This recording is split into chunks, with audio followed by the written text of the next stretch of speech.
Sabaku tena nani fitiavana trany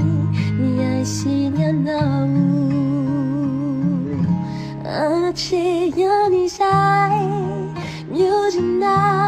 manjaky izay fa iraniza ho zany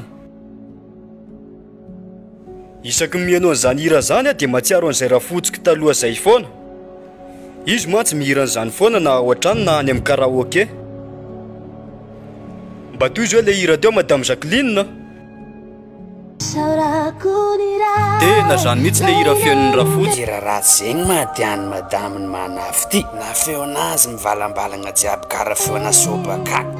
besta boaty fa ohatra miteraka bezy ato amin'ny Facebook zany hira zany tena mameno actualité mihitsy raha vao manao Facebook tsy azoko hoe no le hira tsara ve orokao hira rasy be zany ao dia tianao fa rasiny zany ka zay efa niteneniko anareo zay ho atsarovako ny vadiko taloha le izy satria mihaino an'izany hira zany foana zay rehefa manao vola tantely eo ambony fandriana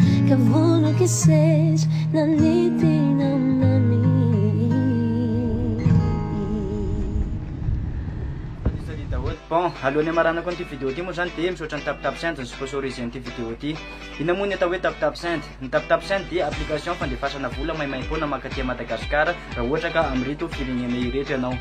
Europe, États-Unis, Canada, La Réunion ary Mayotte. Alefanao tapitap sainte avy any ny vola dia raisiny aty Madagasikara amin'ny Airtel Money na Orange Money. Tsotra kely ny fomba fampiasana azy téléchargena amin'ny Play Store na App Store ny application dia rehefa vita ny téléchargement dia fenona ny information rehetrarehetra nom, prénom, adresse sy numéro téléphone. Maimaimpoana ozy izy ateo satria tsisy frais d'envoi ary tsy vitany tsisy frais d'envoi fa mbola mahazo bonus 10 € ny olona andefasanao vola aty Madagasikara. Ao anarany fomba azahoana an'io 10 € io, ny fomba azahoana an'io dia tsotra kely ihany koa ampiasaina fotsiny code promo VA 261 tapenao fotsiny ny code promo VA 261 rehefa andefande vola ianao dia mahazo 10 € ny olona andefasanao vola aty Madagasikara.